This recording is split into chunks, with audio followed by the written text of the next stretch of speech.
Okay everyone, welcome back to the channel for another video on Gran Turismo 7. We're back with some highlights from the nation's race at Fuji in Group 1 in the wet conditions. So obviously it was intermediate conditions. We're in the qualifying session currently and we're about to start our final lap of the qualifying session. Remember, if you do enjoy these highlights videos, make sure you hit that like button, subscribe to the channel. Let me know in the comments how you got on in your races and let me know what points you managed to pick up from your round at Fuji. So yeah, on this lap it was going to be extremely important to get a solid lap in. We just about got over the line before the timer went, and now that is pretty much ideal for this combination because it was getting gradually drier. It wasn't massive amount drier, it was just gradually getting a slightly bit drier. So through the first sector actually went through their purple. However, through this corner here, I think through this sector now, we made a few little errors as we come through here. I don't think we really lined it up into this left hand corner properly. So onto the brakes, down to first gear to try and rotate it, and you can see we missed that apex and just got a bit scruffy on the power there, so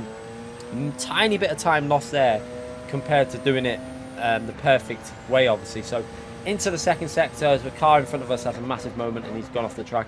We're still 2 tenths up, so looking at the delta at the moment, we're P5, less than a tenth from P4, so if we can keep going on this lap, we should be able to improve ourselves and put us up to at least P4 anyway. So again, we're going to drop down to P6, I think, just as we come up to this sector here. So you can see down to P6 as we come into the final sector now.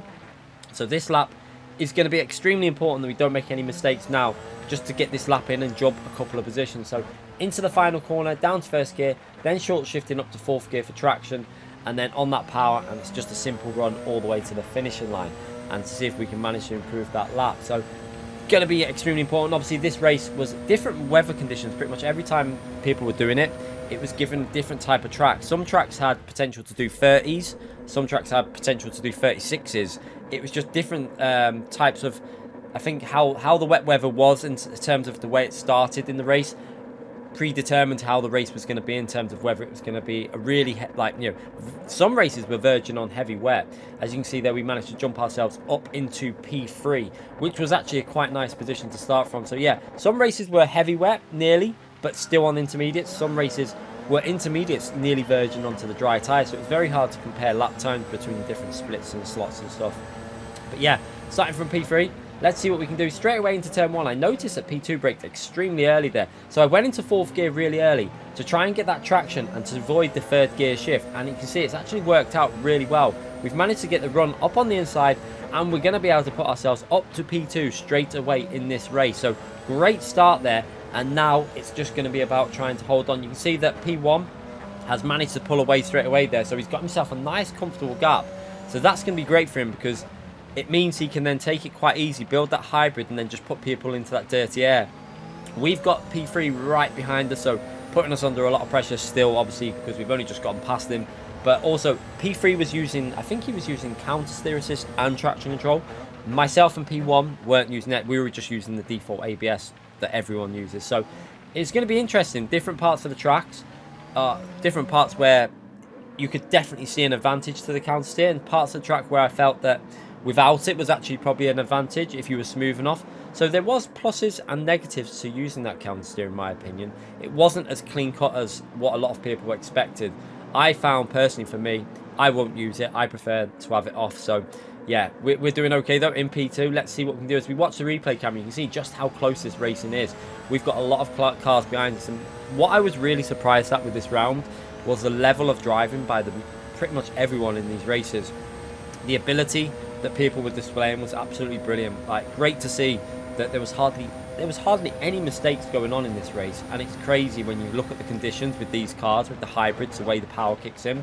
Everyone was driving extremely well. So yeah, into turn 1, we can see that behind us there again, on the exit, we get that better exit out of that corner with the fourth gear shift. I think it was definitely helping me out on traction through there. And we've managed to catch up to P1 a little bit. However, as soon as we get into the fast corner, when we're in that dirty air, we lose 3 tenths instantly because we just can't carry the speed through there that we would normally carry without being in the slipstream. So yeah, this is the thing now. We've got to try and hold off the car behind us whilst picking up the slipstream, the dirty air from P1 every now and then. At the moment we're okay though, because P1 has managed to get that gap up to 1.7 seconds. So for this sector now, we should be good with no turbulent air. It's just going to be pretty much fine all the way through. We have gained a couple of tenths on him there, but we're not in it. The slipstream tends to be around 1.5 seconds, so we just got to try and keep that car behind us. Now, I was having a bit of an issue with the hybrid for this race. Now, I wish we were actually saving the hybrid. If you keep an eye on it, we were riding the brake a little bit, so you can see it there, riding the brake while accelerating. We were doing that on Friday. So this race was done last week on Friday. So what that does is it helps build up your hybrid a little bit. You can see it again there, riding the brake into the braking zone, and then on the throttle, just being very careful not to 4th gear early. So what that's doing is, it's building up the hybrid so that we could use it for this straight. And you can see there, it actually works reasonably well. We've managed to stay ahead of P3, but sometimes I wasn't getting it perfect. I think if I was to do it now, after doing Daily Race C quite a bit this week, we could get this much more optimized. But yeah, we were doing this last week. I think everyone knew about it because of the Nations race, about building up the hybrid.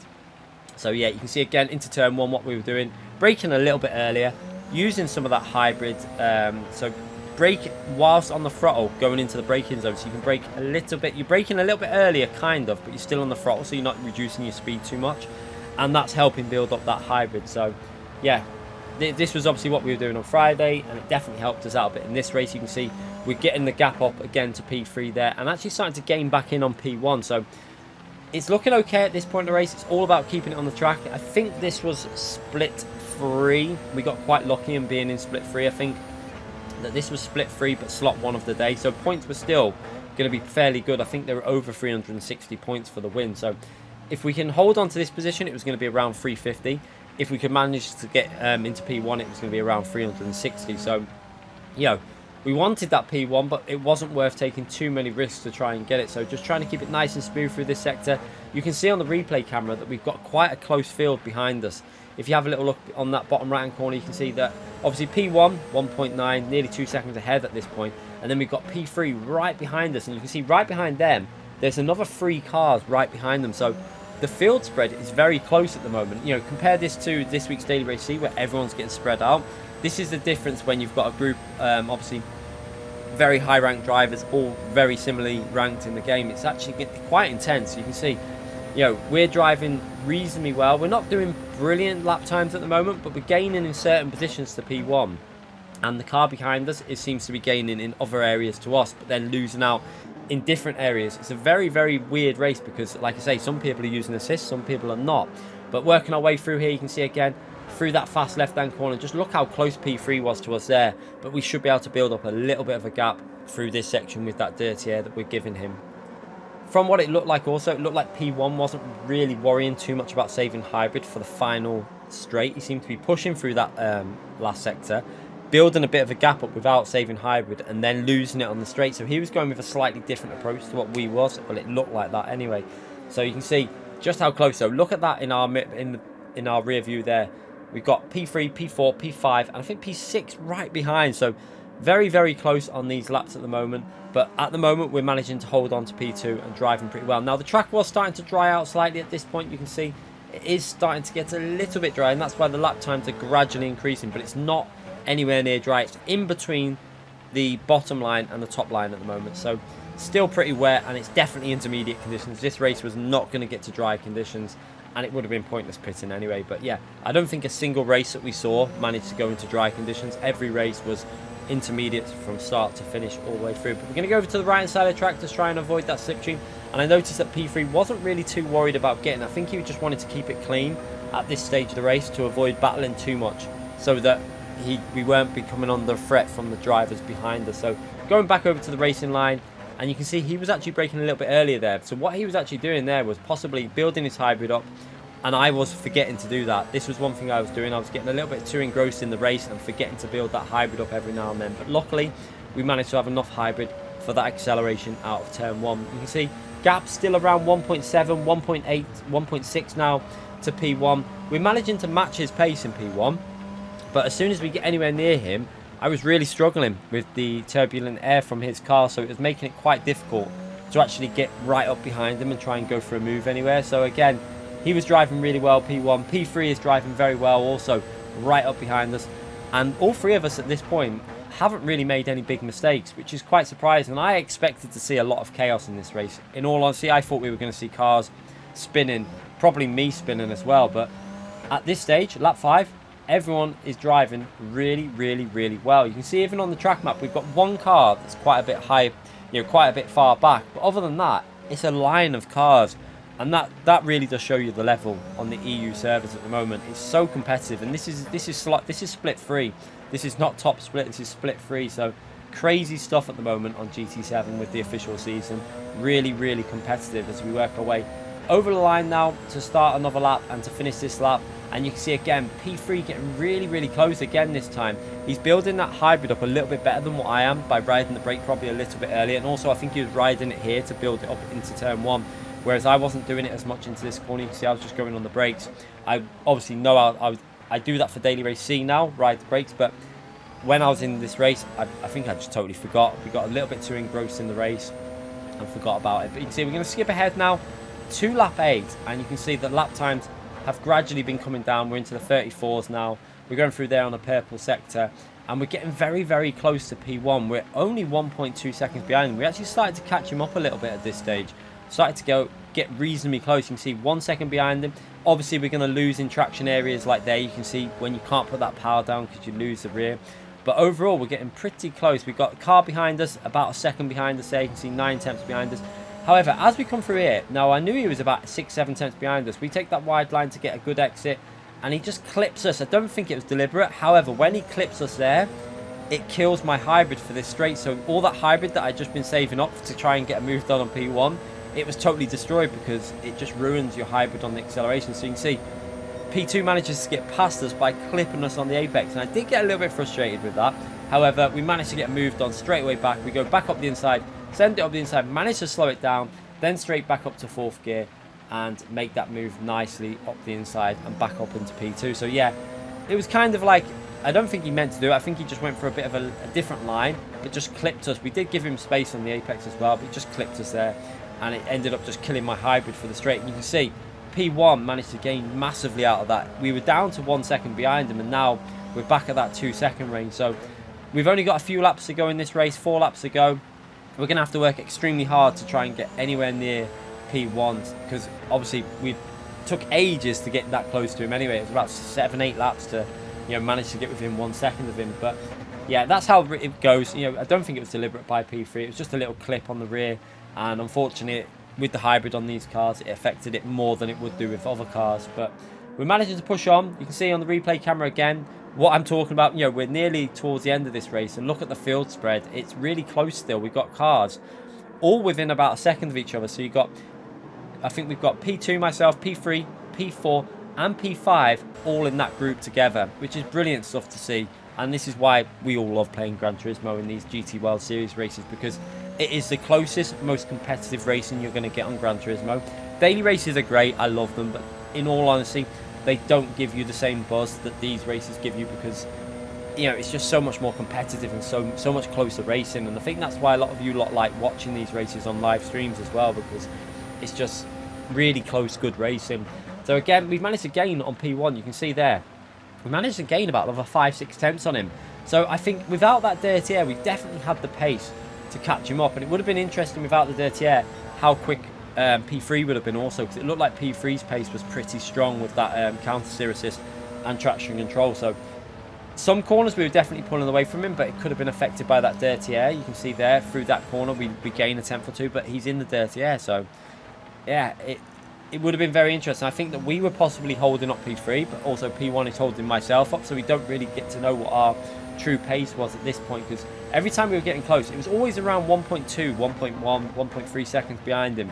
We just really struggled for grip on the car, especially in the traction zone. So it was a lot of the time it was the slower corners like this. Under 1.5 seconds behind him, you could feel that the rear just didn't want to grip up, but we're managing to stay pretty close here, about 1.5 seconds behind now. We haven't got that dirty air now, so it shouldn't be too bad on traction. So into this final sector, trying to build that hybrid up. You can see I'm riding that brake again, making sure that I just put a tiny bit of braking input in while I'm accelerating, building up the hybrid so that on the straight, we're not going to risk getting overtaken. But you can see again here, this is how it works. So now on the straight, we're not going to run out of hybrid all the way through to 5th gear, and we don't run out. And you can see that stops P3 being able to go for a move on us. And you can see we're actually starting to gain on P1 because it looks like his hybrid ran out. So gaining a couple of attempts on P1 with just 2 laps to go in this race. Proper intense race, and I have to say this was one of the most intense races I've had. Again, some really fun and intense races recently on Gran Turismo 7, and this was definitely one of them. Mixture of conditions, wet weather, close driving, a very difficult car to drive in these conditions, and it really was a recipe for absolute 100% concentration. If you watched the live stream, you probably saw I was really focused, trying not to make any mistakes, because you can see my throttle inputs as well. We just can't go 100% throttle on some of these exits. You can see it's a lot of like 50% there, 50%. Then when the grip's there, upshift to 4th gear and then get that throttle down and just trusting the car won't spin. It was tricky stuff, but so enjoyable to do, and it really makes me want more of these weather races in Gran Turismo. It really is a shame that we're only getting them once every like 3 or 4 months.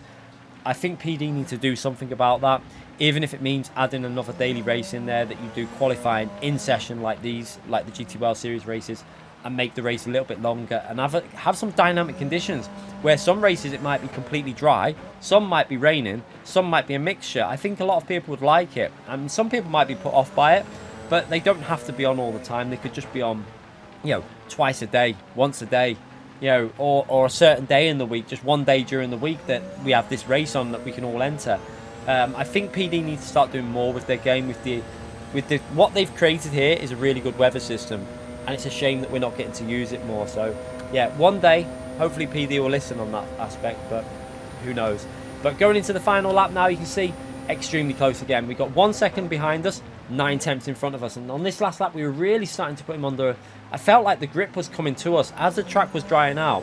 I think it was starting to come back to me a little bit, and I think it was starting to hurt the counter steer drivers a little bit more than at the start of the race. So it seemed like traction control and counter steer was good in the real wet conditions, but once it was starting to dry out a little bit now, the way it is, you can see on the telemetry it's dropping down. There is parts of the track that are wet, but there's parts that are dropping down a little bit, and in these conditions I think it was possibly helping out the non-counter steer users that weren't using that assist, because at the moment our car felt pretty fast, especially in the slower corners. So again, a second behind him in this section. We're going to be in that dirty air, but can we manage to get close to him on these final few corners? I was trying to push. I was honestly pushing to what I think my maximum was while being in this dirty air.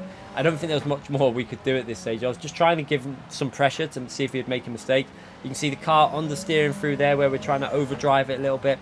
Again, into the final corner, and he's driven really well. P1 held on to the pressure, didn't really make any big mistakes. Myself and P3, no real mistakes. We had that one little clip where we got hit from the car behind, and you can see we managed to build that hybrid up for this straight, and we're both going to go over the line about 3-4 attempts behind each other from P2 to P3. So great drive, and I have to say from P1, 2, 3, 4. I think it was top 4 were all pretty close, as you see there.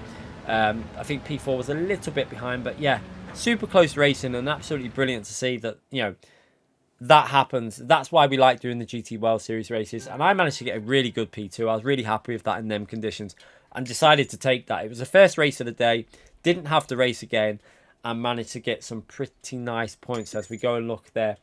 I think we actually got over 350 points as we go onto the screen now. You can see there 353 points. I was definitely going to take that and move on to the next race. So hopefully you enjoyed that video. Give it a thumbs up, subscribe to the channel if you haven't already done so, and I'll see you for more live streams and videos in the future. Thanks again for watching, everyone.